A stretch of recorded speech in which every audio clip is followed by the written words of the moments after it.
Nibyo reka mbasuze kandi bifurize kugubwa neza mbonero kubaha ikaze kuri tariki ya 2 Mutarama umwaka w'ibihumbi 2026 aho twongeye kugaruka muri studio za Region Info. Mbere y'izi mikoro kabisa ndagira ngo mutere agatebe cyangwa se mwicare hamwe twongere dushungure cyangwa se turebe uko ibintu bihagaze, turebe uko ibintu byifashe.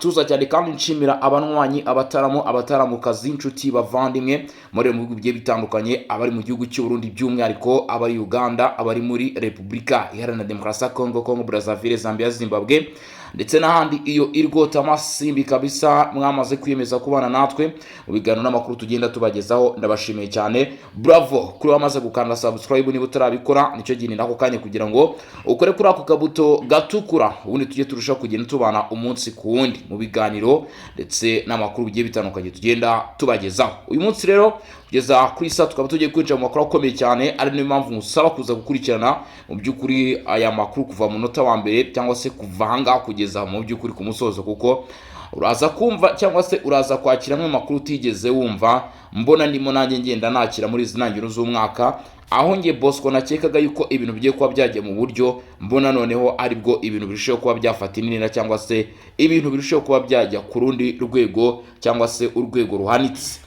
Mu burasirazuba bwa Repubulika Iharanira Demokarasi ya Congo, Kinshasa irasaba ko ingabo z'u Rwanda noneho ibivuze byeruye ziva muri Uvira vuba kandi ndetse bakavuga ko nta kindi kintu kigomba kubaho, abari kwitegura kwerekeza Fizi na Crimea nibaramuka babirenzeho haza kuba ibyago n'amakuba.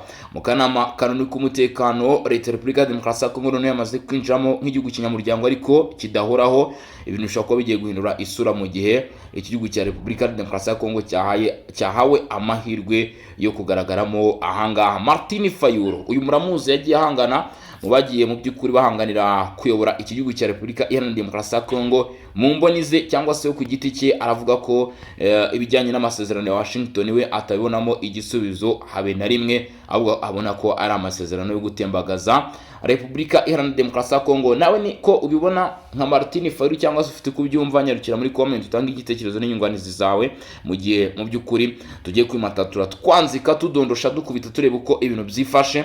Ariko kane none nago ari ayo makuru yonyine gusa ngufitiye, kuko hano imbere y'izi mikuru ndakubwira ko ubutegetsi bwa Kinshasa bwagiye bushyiraho andi mategeko agiye atandukanye asanga ayarariho. Niba rero utuye cyangwa se ukora ku butaka bw'Uburasirazuba bwa Repubulika Demokarasi ya Congo umunsi ku wundi, urasaba kuza kubikurikirana kugira ngo umenye ibyo ari byo bitazigera bikugonga cyangwa se mu by'ukuri nta wamenya. Turaza kureba rero n'andi makuru agiye atandukanye yakomeje kugenda amenyekana, nk'uko mu by'ukuri nkomeje kugenda bikubwira mu mfunyamfunya.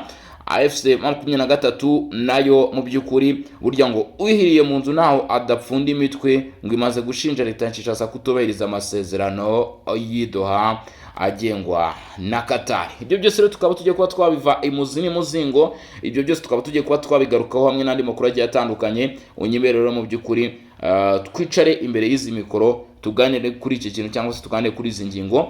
Ariko kandi imbere ya byose reka ngubwire ko umujyi wa Goma kuri ubu ngubu ku itariki ya 2 z'ukwezi kwa Mutarama imyigaragambyo ikomeye cyane, gusa ikiriho nuko bigoranye cyane kuza kumenya amakuru yibiza guturuka muri uyu mujyi. Uti kubera iki cyangwa se kubwizihe mpamvu? Kubera yuko aha mu mujyi wa Goma itangazamakuru, ikintu bita itangazamakuru ryaranizwe kugira ngo bashe kumenya ibiva mu bice inyeshyamba za M23 bagenzura, ngo birakomeye cyane kuko ahanga muri utu duce ibitangazamakuru byagiye mu by'ukuri bibuzwa uburenganzira bwabyo. Gusa imyigaragambyo yo biravuga ko bamwe mu baturage bari babukereye mu duce tugiye dutandukanye byari biteganyijwe ko baza guhuriramo, dore ko by'umwihariko imyigaragambyo iza gukorwa n'abitwa abajenesi cyangwa se urubyiruko nyine. Gusa itangazamakuru ngo burya ryakaswe, bababwiye bati mwibeshye mushyire aya makuru hanze.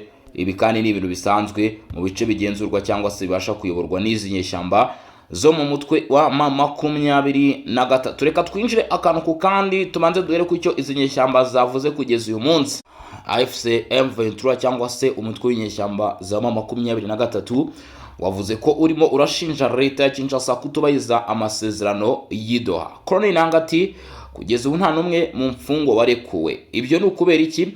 Umuhuzabikorwa wa AFC 23 Colonel Nanga yongeye gushinja leta ya Repubulika Iharanira Demokarasi ya Congo mu gikorwa cyo kutubahiriza ibyo yemeye mu biganiro by'amahoro byabereye i Doha muri Qatar.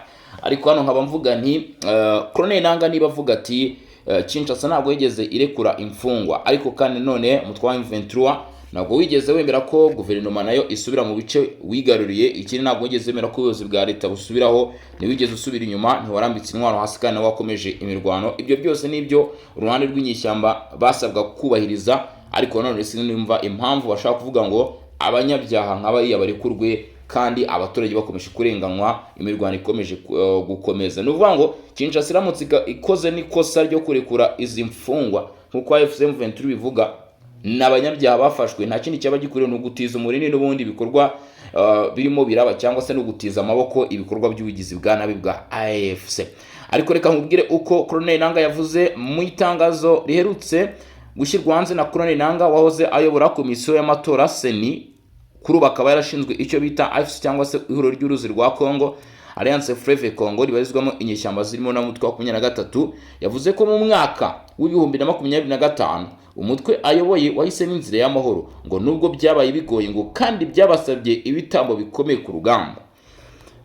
Yagize ati AFC M23 ngo yagiye mu biganiro na leta ya Kinshasa ifite ubushake nyabwo, bituma mu 2025 hasinywe inyandiko zitandukanye zirimo itangazo rusange ryo muri Mata mu kwezi kwa kane nyine 2025, itangazo ry'amahame yo muri Nyakanga, uburyo bwo kurekura imfungwa bwo muri Nzeri, bwo ne mu kwa 9 uburyo bwo gukurikirana no kugenzura agahenge bwo mu kwakira, amasezerano rusange yashyizweho umukono mu Gushyingo.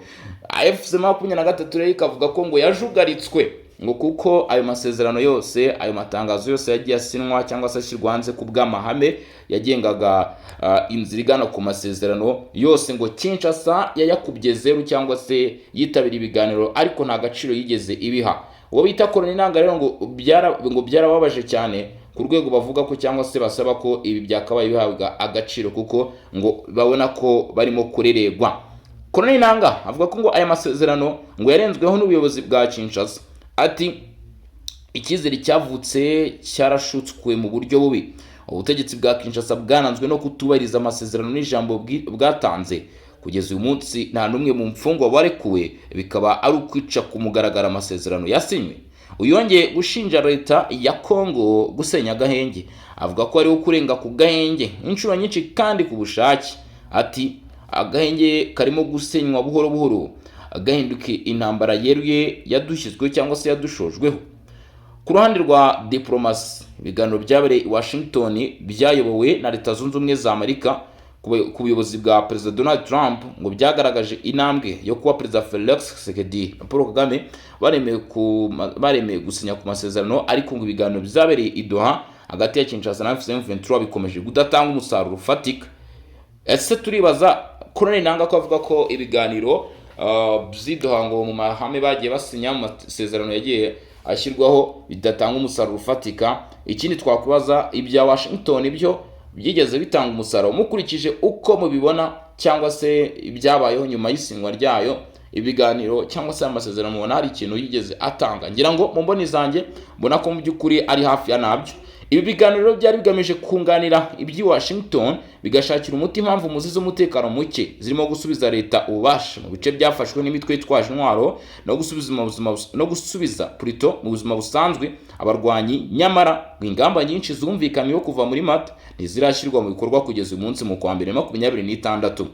Uku kudindira kw'ibiganiro byagize ingaruka ngo zikomeye, bituma imirwano ikaze yongera kubura hagati y'ingabo za leta ndetse n'izi nyeshyamba, ngo kandi izi nyeshyamba zikaba zishyigikiwe n'u Rwanda, bikarangira uyu mutwe ufashe umujyi wa Uvira muri Kivu y'Amajyepfo. Ibi byamaganywe n'amahanga menshi, ngira ngo murabizi, kugeza ubwo izi nyeshyamba kugeza uyu munsi ziri ku gitutu cyo gusorwa hehe hano muri uyu mujyi, ngira ngo ibyo namwe murabizi. Ibijyanye rero n'amasezerano rero ya Doha, Colonel Nanga yanengaga no ku rundi ruhande agashyigikira ahubwo amasezerano ya Washington. Martin Fayulu we ntago ari uko byumva.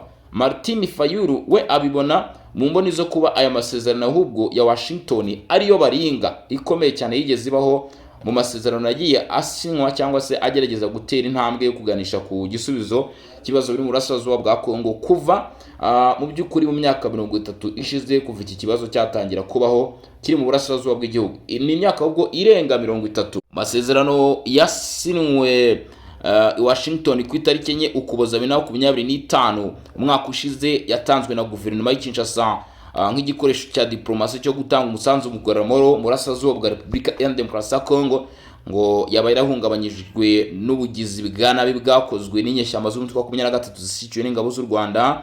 Ndetse kandi aya masezerano akomeje kunengwa cyane na bamwe mu badiplomate na bamwe mu banyapolitike bo muri Repubulika ya Demokarasi ya Kongo. Mu butumwa yageneye abaturage ba Kongo busoza umwaka w'ibihumbi 2025 tariki 31 Mutarama nibwo yabivuze.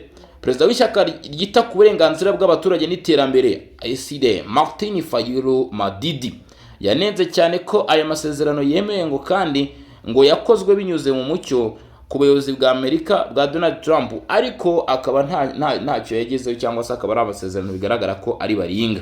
Ngo umuyobozi w'abatavuga rumwe n'ubutegetsi uyu nguyu Martin Fayulu avuga ko ngo ibyemezo bifatwa nta baturage, nta maka ku rwego rw'igihugu, nta mucyo kandi nta bwumvikane bw'abaturage, ngo yizera ko ibyo byemezo ko ahazaza h'igihugu mu by'ukuri ntaho.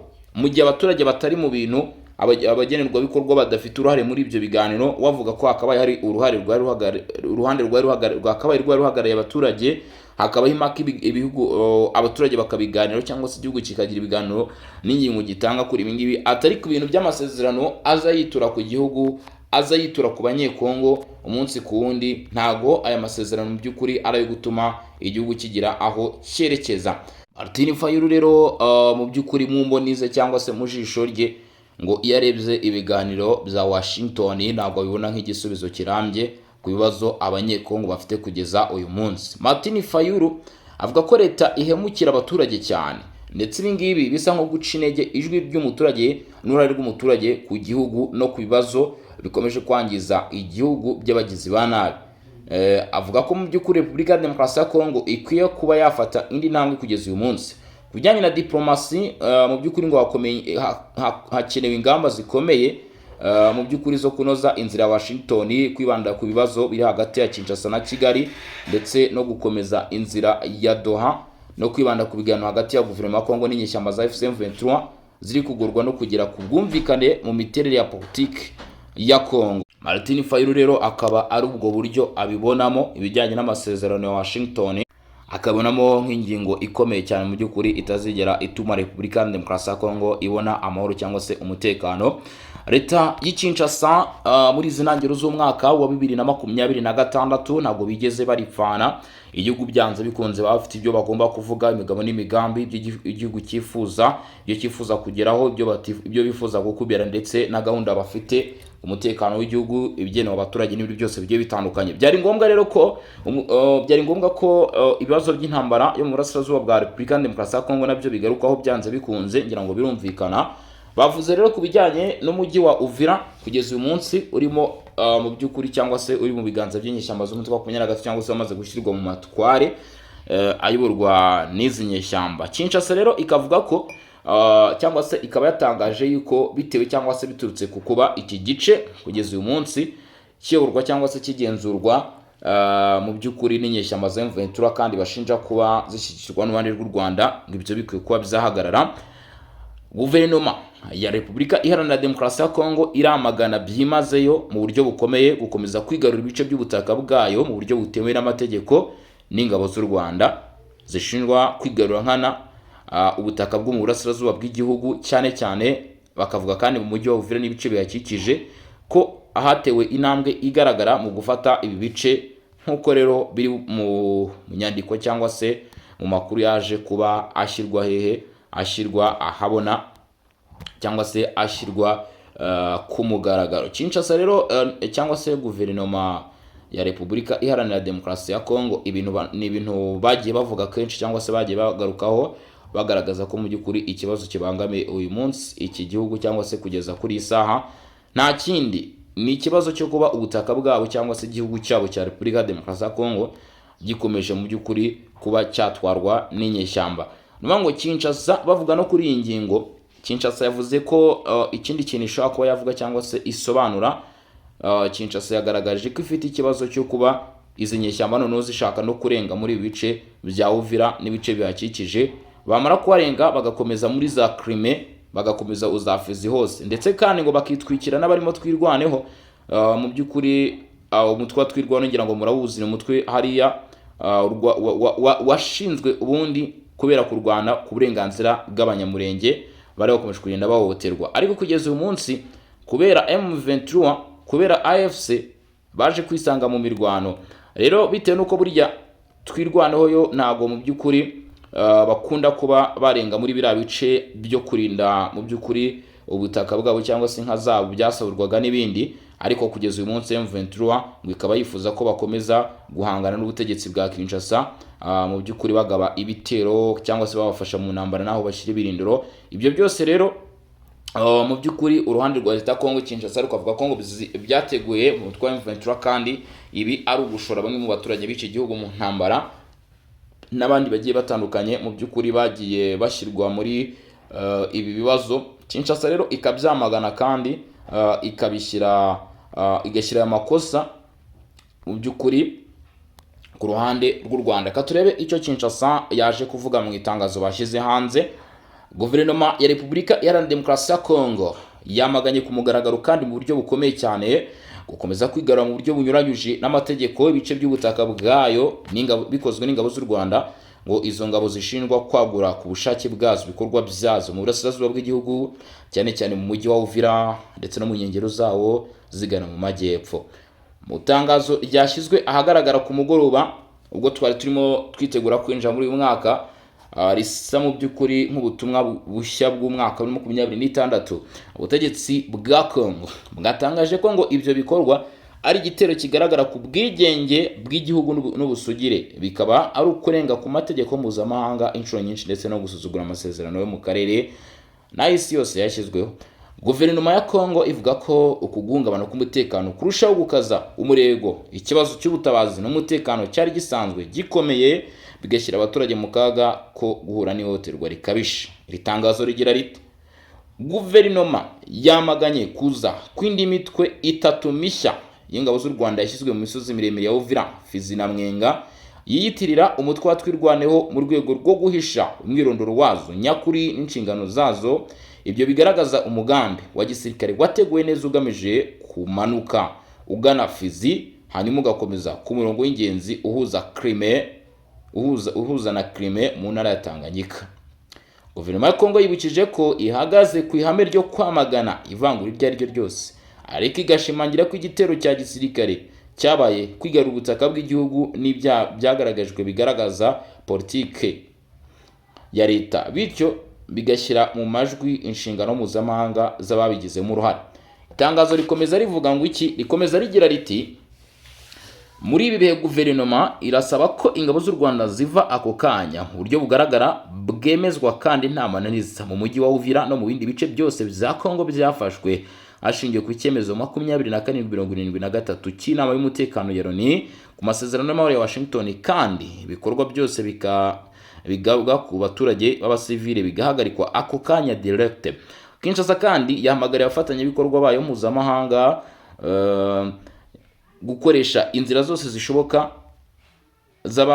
zibahatira kugira ngo ayo masezerano yubahirizwe. Nuvuga ngo yaba sanction, yaba ibihano byose n'ibiki cyose cyangwa se igitutu byose basabye ko bikorwa.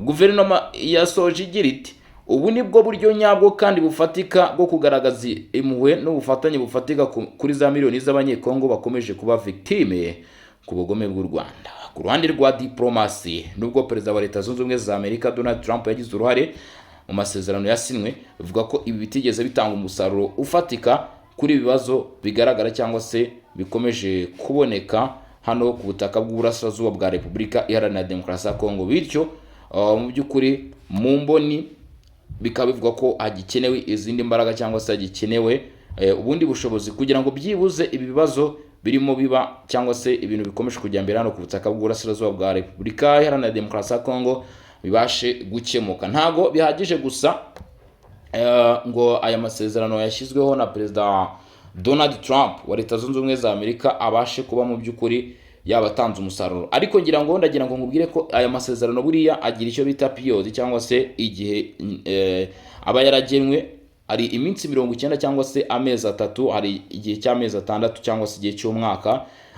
Ubwo rero ikiba kiriho nuko ibihe byagenwe kuri amasezerano niharamuka habayeho mu by'ukuri ko icyo gihe kigera bigaragara ko nta kintu kigeze gikorwa, nibwo hazabaho kuvuga ko aya masezerano atigeze mu by'ukuri agira icyo ageraho. Ariko n'ubundi mu bigaragara mu gutangira muri aya masezerano byagaragaye ko mu by'ukuri asa nkaho yakubise igihwereye, bwo kugeza uyu munsi inshingano zayo uko zari zitezwe ntabwo ariko ibintu bihagaze. Ubona ko ntacyo yishe nta n'icyo atwaye, mu by'ukuri niko kuntu navuga ngewe.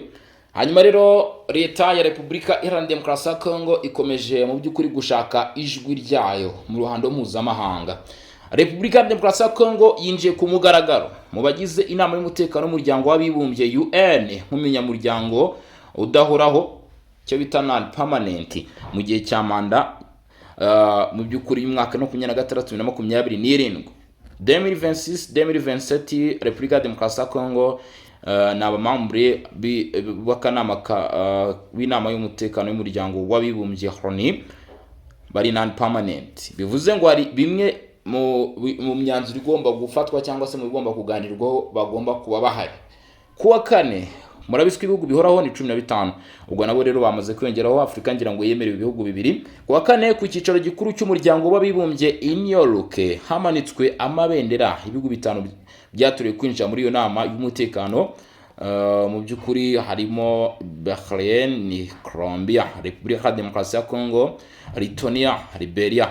Icyo gikorwa cyagaragaje ku mugaragaro itangira rya manda y'imyaka 2 ry'ibyo bihugu muri uru rwego rukomeye rw'umuryango w'abibumbye. Inama y'umutekano w'umuryango w'abibumbye ni rwo rwego rushinzwe gufata ibyemezo bikomeye ku bibazo by'umutekano ku isi. Aba bashobora gufata ibihano, abangaba bashobora gufata ingamba zikomeye cyane, bashobora gufata imyanzuro ntakuka, bashaka kohereza ahantu ingabo. Ni ibintu byinshi cyane bashaka kuba bakora, birimo gutanga manda z'ingabo zishinzwe kubungabunga amahoro, gushyiraho ibihano sanction ku bihugu cyangwa imitwe n'imwe n'abantu ku giti cyabo, ndetse no gutegura no kuyobora ingamba za politike n'umutekano zo gukemura amakimbirane mpuzamahanga. Ngira ngo murumva position cyangwa se umwanya Repubulika Iharanira Demokarasi ya Kongo yaba yabonye muri muryango w'abibumbye. Sinzi niba baza kubyaza umusaruro muri iki gihe bafite kubw'ibibazo bihari, bakoresha akanya bafite, ibyo tuzabireba rero. Nubwo abanyamuryango badasanzwe non permanent badafite uburenganzira bwo gukoresha ububasha bwo kuburizamo ibyemezo, icyitwa veto, ubwo bubasha bukaba bwarahariwe gusa abanyamuryango 5 bahoraho bitabira byuzuye amatora n'ibiganiro, bakagira uruhare mu gushyiraho ingingo ziri ku murongo w'ibiganiro mu gutegura inyandiko zemewe n'iyo nama. Muri iyo manda Repubulika ya Demokarasi ya Kongo na Liberia binjiye muri iryo tsinda rya A3 rigizwe n'ibihugu 3 bya Afrika biba byicaye icyarimwe mu nama y'umutekano nk'abanyamuryango badasanzwe. Ibi bisaba ko habaho guhuza imyanya n'ibindi bihugu bya Afrika byatorewe imyanya, ndetse bikanafasha kugeza ku kanama k'umutekano imyanzuro n'ibitekerezo by'umuryango wa Afrika yunze ubumwe ku bibazo bireba umugabane wa Afrika.